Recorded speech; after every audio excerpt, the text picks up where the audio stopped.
Hi, everyone. I thought I'd talk about the times in Ballet West and Nutcracker where the kids are always getting sick and then they make all the dancers sick too. So here we go. This is a chapter called Nutcracker and Getting Sick.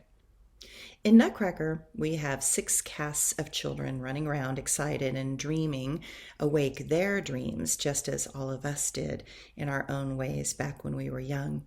But children are walking petri dishes of viruses and infections, and Nutcracker is always done in the winter between Thanksgiving and New Year's Day. That is prime cold and flu season, and I personally found it impossible to not get sick in the run of Nutcracker. In Ballet West, we performed it every day and sometimes twice on weekends. Every day, the casts changed to give the children all chances to perform and have that invaluable opportunity to be on a stage. Astrologers explained to me that because I am a summer sign, that in the winter my Leo biorhythm is in the opposite direction and it puts me into a weekend state during the winter.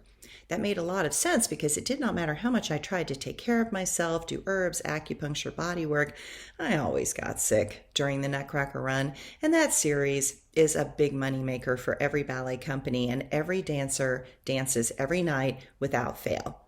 At my time in Ballet West, it was recommended that we should not do downhill skiing because such injuries are devastating to ballet dancers, and during Nutcracker, replacing dancers was even more difficult.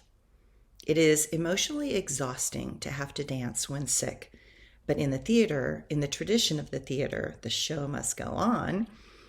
Every year, like clockwork, I would get sinusitis, then bronchitis, and finally pneumonia. Even now, my lungs are still scarred from this yearly event.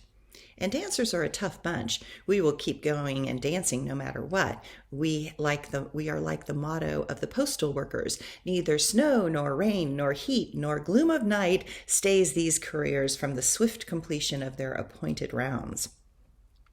On grueling winters where the Nutcracker, on one particular grueling winter where the Nutcracker children seemed to be constantly sick, I was once again very ill. But I had to keep going. I had a fever, was having trouble focusing, I was coughing, and very miserable. My friend Marianne Lind was concerned and tried to convince me to go to the doctor, but I was one of those weird people. I could keep going if I did not admit that I was sick. The moment I admitted how sick I was, I would completely collapse and all my willpower would be gone. Then I was screwed. Denial is a powerful tool to keep going. So this day, she tried to convince me to go to the damn doctor because I looked like death warmed over. I was resisting because I was prepared to do Waltz of the Flowers pas de deux, and this was a very difficult part that had some complicated lifts in it. I did not want to lose that small hold of control I had on my psyche. She kept insisting that I go to the doctor, and I kept saying that I was okay. I was not okay. That was clear to everyone, including me. But I needed to go on stage shortly.